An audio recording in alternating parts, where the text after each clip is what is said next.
Salam, axşamınız xeyir olsun. Günaz TV-yə baxırsınız. Studiyada Aynur Zahid. Əvvəlcə əsas xəbər başlıqlarına qısaca nəzər salaq. Məhbuslara atəş açılıb, ölən və yaralılar var.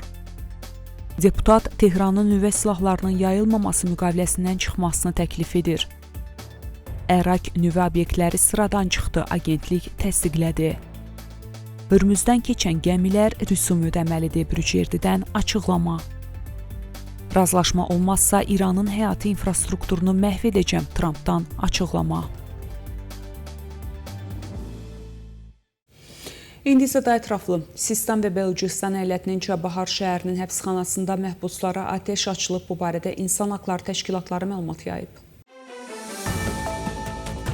Məlumata görə atəş nəticəsində 5 məhbus ölüb, 19 məhbus isə yaralanıb. Bu məhbusların qida rasionunun kəsilməsinə etiraz etdiklərinə görə baş verib.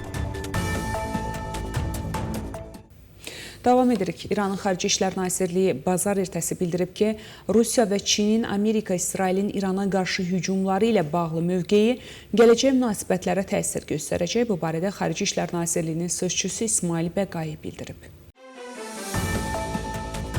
Biz ölkələrin mövqelərini izləyirik və onların yanaşmaları şübhəsiz ki, bizim siyasətimizə qarşılıqlı təsir göstərəcək. O əlavə edib, bu müharibəyə qarşı laqeyd qalmaq hamı üçün nəticələr doğuracaq. Əlaəddin Brücerdi İran Dövlət Televiziyasının açıqlamasında İranın nüvə silahlarının yayılmaması müqaviləsindən çıxmasını təklif edib. Brücerdi bildirib ki, Tehrandakı mühafizəkar qrup uzun müddətdir ki, belə bir addımın atılmasını gündəmə gətirirlər. Niyə biz bu məhdudiyyətləri qəbul etməliyik deyə o bildirib. Biz onsuz da nüvə silahı əldə etməyə çalışmırıq, amma belə görünür ki, biz oyunun qaydalarına riayət etməliyik. Onlar isə bizi bombalayırlar. Qeyd edək ki, nüvə silahlarının yayılmaması müqaviləsi nüvə silahlarının yayılmasının qarşısını almaq məqsədi daşıyan mühüm beynəlxalq razılaşmadır. Bu sənədə qoşulan ölkələr nüvə silahı hazırlamamağa və ya əldə etməməyə razılaşır. Həmçinin proqramların düzgün bəyan edildiyini yoxlamaq üçün Beynəlxalq Atom Enerjisi Agentliyi müfəttişlərinə yoxlamalar aparmağa icazə verirlər. Bildirilib ki, İran son illərdə Beynəlxalq Atom Enerjisi Agentliyi müfəttişlərinin yoxlamalarını məhdudlaşdırıb və iyun ayında Amerika tərəfindən bombalanmış 3 uran zənginləşdirmə obyektinə onların daxil olmasına icazə verməyib. İranın Xarici İşlər Nazirliyi bildirib ki, ölkənin nüvə silahlarının yayılmaması müqaviləsindən çıxması məsələsi parlamentdə nəzərdən keçirilir. Nazirliyin sözçüsü İsmail Bəqai bu razılaşmada qalmağın faydasını sual altına qoyaraq bildirib. Bəzi güclər bu sazişin hüquq və üstünlüklərindən istifadə etməyimizə imkan vermədiyi halda onun tərkibində qalmağın nə faydası var? O əlavə edib ki, İran heç vaxt nüvə silahı əldə etməyə çalışmayıb və kütləvi qırğın silahlarına qarşı aydın mövqeyini qoruyur. NPT nüvə silahlarının yayılmasının qarşısını almaq, nüvə enerjisindən sülh məqsədi ilə istifadəni təşviq etmək və nüvə silahsızlanmanı irəlilətmək məqsədi daşıyan qlobal razılaşmadır. İran bu müqavilənin imzaçısı ölkələrindən biridir. Buna baxmayaraq İran öz nüvə proqramı ilə uranı nüvə həddində zənginləşdirmişdi.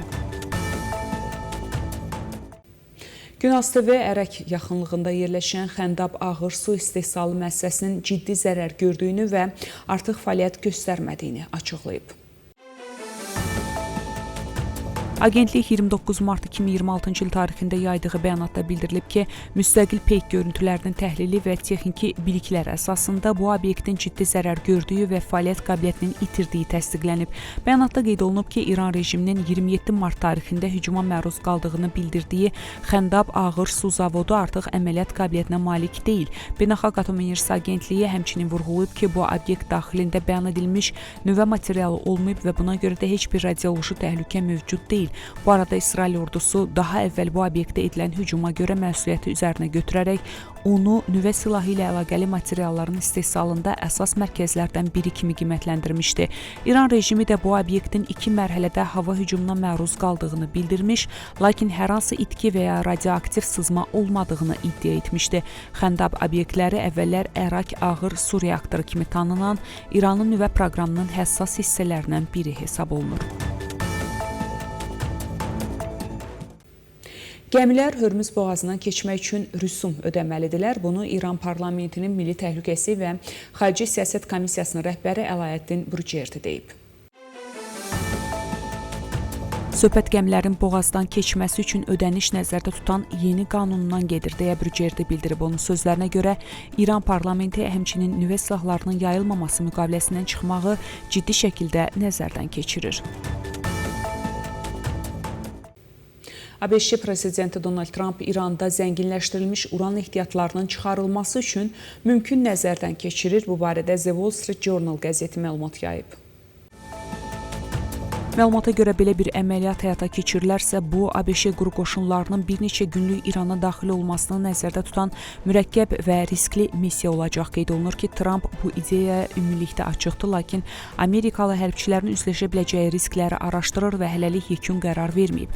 Nəşrin yazdığına görə ABŞ lideri eyni zamanda müşavirlərinə İrana təzyiq göstərməyi tapşırıb ki, Tehran münaqişənin dayandırılması şərtlərindən biri kimi təxminən 450 kiloqram zənginləşdirilmiş uranı könüllü şəkildə təhvil versin. Razılaşma olmazsa İranın həyati infrastrukturunu məhv edəcəm. Bu fikirləri ABŞ prezidenti Donald Trump Trust sosial şəbəkəsində yazıb. Amerika Birləşmiş Ştatları İranda hərbi əməliyyatlarımızın dayandırılması barədə yeni və daha ağıllı rejimlə ciddi danışıqlar aparır. Əhəmiyyətli irəliləyiş əldə edilib deyə o yazıb. Bununla yanaşı Trump qeyd edib ki, əgər hər hansı səbəbdən yaxın zamanda razılaşma əldə edilməzsə və Hörmüz boğazı biznes üçün açılmazsa hərbi əməliyyatlar davam etdiriləcək. O, sülh sazişinin pozulacağı halda Xark adasına, neft quyularına və elektrik stansiyalarına zərbələr endiriləcəyi ilə hədələyib. Belə hörmətli tamaşaçılar, bu saata çatdıracağım əsas xəbərlər bunlar idi. Görüşmək ümidi ilə salamat qalın.